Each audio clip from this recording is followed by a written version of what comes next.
way less money, and still ended up winning. And this was Elon was holding events there and giving away $1 million check and telling other people, we'll give you $100 if you vote or bring somebody else to vote. And he went all in. Elon was on TV saying, if we lose this race, it's the fall of Western civilization.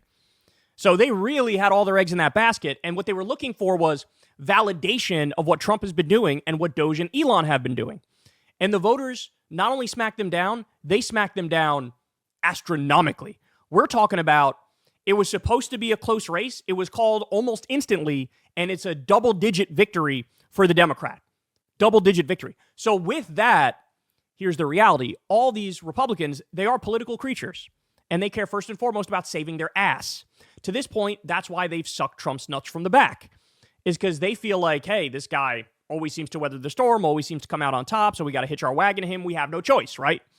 But right now is the first moment where they got to look around and go, oh, this is not a good sign for the midterms. This is not a good sign for Trump and Elon and their agenda. And I don't know about this, dog. Maybe the best way for me to hold on to my seat is to try to differentiate myself from what they're doing, right? And the Republicans, the elected Republicans, aren't as stupid as Trump and Elon, where they knew, hey, man, if we're going to cut Social Security, we're not going to say we're cutting it. We're going to say we're reforming it, and we'll do like a 3% cut, and we'll lie and pretend like we didn't do it, and we'll do a whole propaganda effort to try to get people there. Trump and Elon are just going in like, hey, slash 50% of the Social Security offices, cut off the phone line, which is used for like 40% of the claims, start cutting off people's checks illegally by claiming it's waste, fraud, and abuse when it's not. And this is leading to a revolt on the ground. It's leading to a revolt. And so this is the first instance where they're going to pause for a second and go, maybe being a total cuckboy to this bloated freak is not a good idea. So they continue here. The findings from the AP NORC poll also reveal that 58% of respondents disapproved of Trump's handling of the economy, while 40% approved. So he's never been... Guys, I need you to understand. This is an anomaly in the sense that Republicans... I don't know why this is. It's kind of a shame.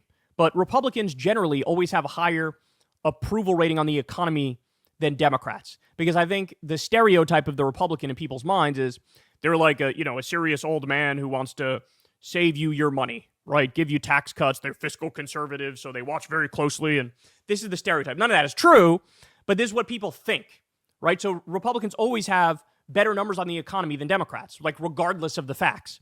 For a Republican president to be 18 points underwater on the economy is unheard of. Now, why? Why is this happening? Guys, the answer is right in front of you. It's very simple. I'm talking to you today. This is right before Trump announces Liberation Day for the economy. What's Liberation Day? He's going to announce universal across-the-board tariffs. Okay, I'm going to do a segment on this in a little bit, but that is literally the end of the American economy. Like, things will never be the same again. If you actually implement this, you're going to see massive inflation for consumer goods. The one thing in this country that was holding it together with duct tape and glue was the low price of consumer goods. Because there's been massive inflation for housing, for education, for all the things that like are the staples that you need, right? There's been massive inflation on that stuff. And there's been steady prices for consumer goods. Well, now, if you hit the American people with a double whammy of inflation, where housing and healthcare and education are through the roof, and now also consumer goods are through the roof, as wages are largely stagnant, what do you think's going to happen? People are not going to be able to afford anything. They're going to be hit in the head with a fucking sledgehammer called Trump's tariffs. And so for him to be 18 points underwater, that is the American people going, holy shit, no, we don't want this. We don't want to do this. We can't deal with a 25% tax on everything we fucking buy at the store. Right? So that's a big deal. Meanwhile, 60% disapproved of Trump's handling of trade negotiations, while just 38% approved. That's where, he's like berating people like Justin Trudeau, threatening the EU with tariffs.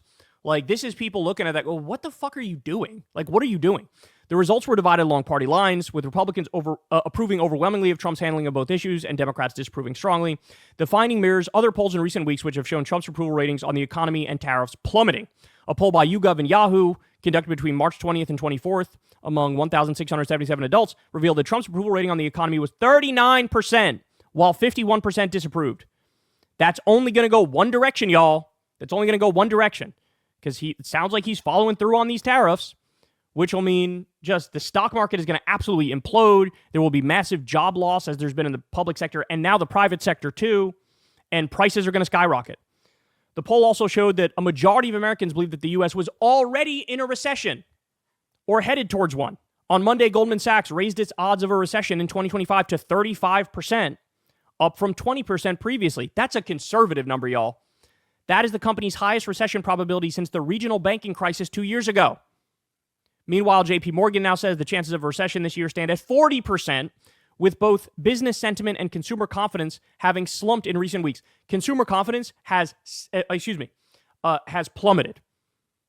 Consumers are like, this is really uncertain, right? Like what's happening right now is really, really uncertain. Fears of recession stem from Trump's tariffs on countries including Canada, Mexico, and China, which Goldman Sachs previously estimated could push up inflation by 1% while squeezing U.S. companies' profits.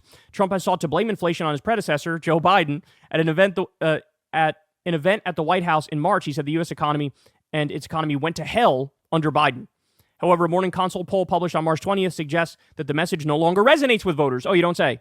The findings revealed that 46% of respondents said Trump was to blame for the current economic conditions, while 41% said the same about Biden. So he's now eclipsed Biden, where all these economic problems and all the inflation is going to be directly blamed on him. This is compared to a February poll when 44% of respondents said that the current economic conditions were resulted from Biden's policies, while only 39% blamed Trump.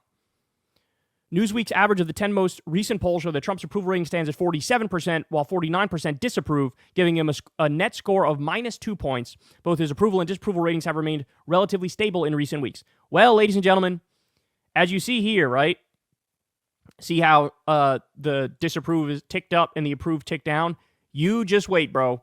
If he follows through with these tariffs, man, it's going to get ugly.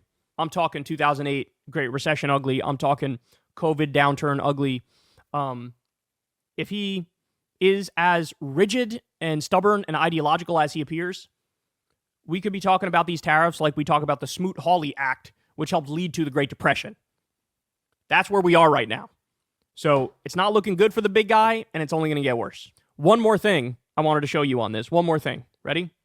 Is Donald Trump doing better than you expected as president, worse, or about what you expected?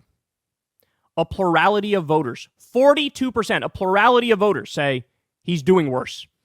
He's doing worse. And that number has ticked up from 35% in February. So in other words, the most common reaction is the exact same reaction I had and many of you had, where I was like, look, first term Trump was bad.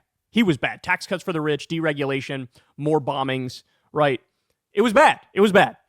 But this second term is so much worse, so far above and beyond what anybody could have imagined in their wildest nightmares.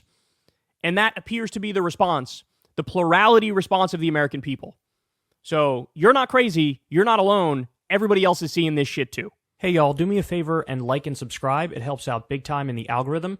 Click the bell as well for notifications when videos drop. And watch that video on screen right now. You know you want to.